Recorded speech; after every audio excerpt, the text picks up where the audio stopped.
E aí, pessoal? Hoje nós vamos falar sobre a NR7, o PCMSO, o Programa de Controle Médico de Saúde Ocupacional.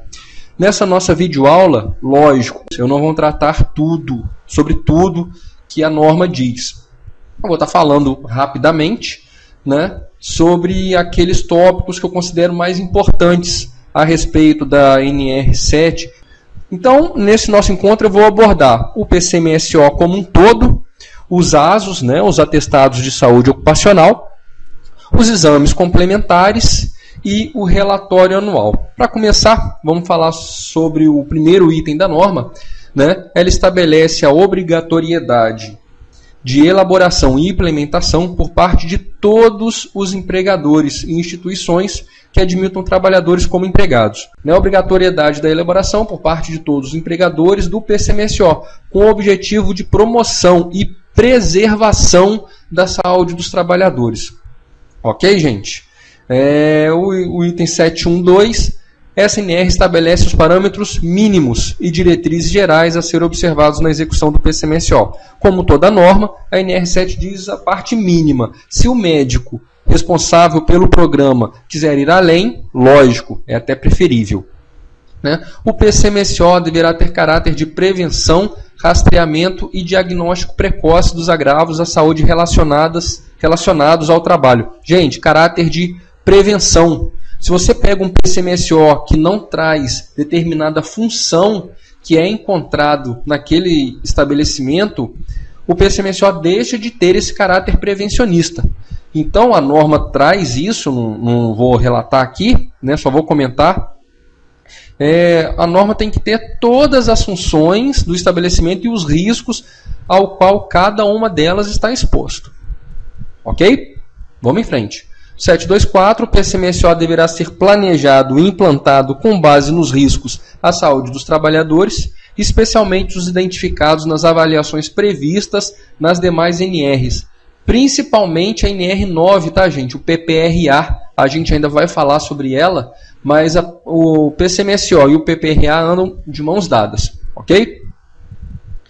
Agora o item 731 diz as responsabilidades do empregador: garantir a elaboração e efetiva implementação do PCMSO, custear tudo com relação a ele, indicar dentre os médicos do SESMIT da empresa um coordenador responsável pela execução do PCMSO. Gente, o médico coordenador não é quem faz o programa, é quem executa.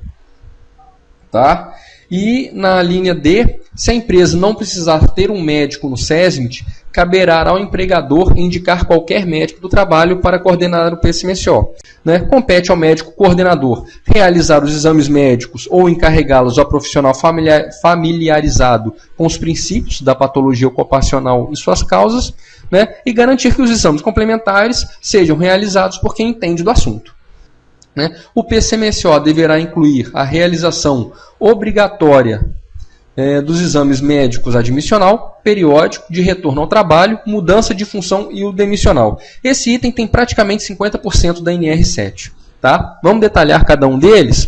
Exames médicos. Avaliação clínica, anamnese, exame físico, exame mental e os exames complementares. Uma audiometria, uma espirometria, um TGO, TGP, raio-x de tórax, enfim. Quando o médico achar necessário ou a NR exigir, a NR7, um dos seus anexos, ela traz uma relação de exames complementares obrigatórios, dependendo da exposição aos riscos. Tá? O exame admissional, realizado antes do trabalhador assumir suas atividades, e aqui eu queria chamar a atenção, gente, antes. O exame médico periódico, ele deve ser realizado anualmente ou a intervalos menores. No caso de trabalhadores expostos a riscos, quem vai determinar esse intervalo é o próprio médico ou um auditor fiscal formado em medicina. Tá? Realizado também anualmente para trabalhadores menores de 18 anos ou maiores que 45 anos, independentemente de expostos a riscos ou não, e nos demais casos, trabalhadores têm que realizar o exame médico periódico a cada 2 anos no máximo. O exame médico de retorno ao trabalho, né, realizado obrigatoriamente, gente, no primeiro dia de volta ao trabalho. Não é antes, não é depois. O retorno ao trabalho tem que ser obrigatoriamente no primeiro dia de retorno, né, para todo trabalhador que ficou ausente por período igual ou superior a 30 dias por motivo de doença ou acidente. Claro, se o trabalhador emenda o carnaval com as férias, ele vai ficar uns 35 dias de férias, né? É mais de 30 dias afastado. Mas não é por motivo de doença, então esse trabalhador não precisa fazer o exame médico de retorno ao trabalho, né? É só no caso de afastamento superiores ou iguais a 30 dias por motivo de doença ou nos casos de parto. Tá? O exame médico de mudança de função, a norma determina que toda e qualquer alteração de atividade, posto de trabalho ou de setor que implique a exposição do trabalhador a risco diferente daquele a que estava exposto antes da mudança. Por exemplo, você é auxiliar administrativo e vira gerente administrativo. Você está mudando de função, mas os riscos são os mesmos. Então você, nesse caso, não precisa fazer o exame médico de mudança de função. É só quando a exposição aos riscos se modifica. Ficou claro, gente? O exame médico demissional, ele tem que ser realizado até a data da homologação da demissão, mas você não precisa fazer o exame médico demissional naquele trabalhador se o último exame periódico dele foi realizado há 135 dias ou menos para empresas de grau de risco 1 e 2, ou a 90 dias ou menos em empresas de grau de risco 3 ou 4. Nesses casos, o demissional é dispensado. Ok? Para cada exame realizado, o médico emitirá um ASO em duas vias. A primeira via fica no local de trabalho à disposição da fiscalização, seja esse o local qual for, tá, gente? Frente de serviço, estabelecimento, qualquer local de trabalho, o ASO do trabalhador tem que estar lá à disposição da fiscalização. E a segunda via será entregue ao trabalhador mediante recibo na primeira via. O PCMSO deverá obedecer a um planejamento em que estejam previstas as ações de saúde a serem executadas durante o ano, devendo estas ser objeto do relatório anual. Gente, isso traz muita dúvida, então eu vou abordar o relatório anual aqui com mais atenção. Primeiro item, o relatório é anual. Não é o PCMSO, gente, que é anual. É o relatório. Tá? Algumas características dele. Deverá discriminar por setores da empresa a quantidade e a natureza dos exames médicos realizados, incluindo as estatísticas dos resultados considerados anormais e um planejamento de ações para o ano seguinte. Num dos anexos da NR7, tem uma sugestão lá de modelo de relatório anual. Você dando uma olhada não vai ter maiores dificuldades não. Tá? Deverá ser apresentado e discutido na CIPA. Uma cópia do relatório anual deverá ser anexado na ata da reunião. Né? E o relatório anual deverá ser mantido de modo a proporcionar imediato acesso à fiscalização. Né? É um documento que tem que estar disponível também em qualquer estabelecimento.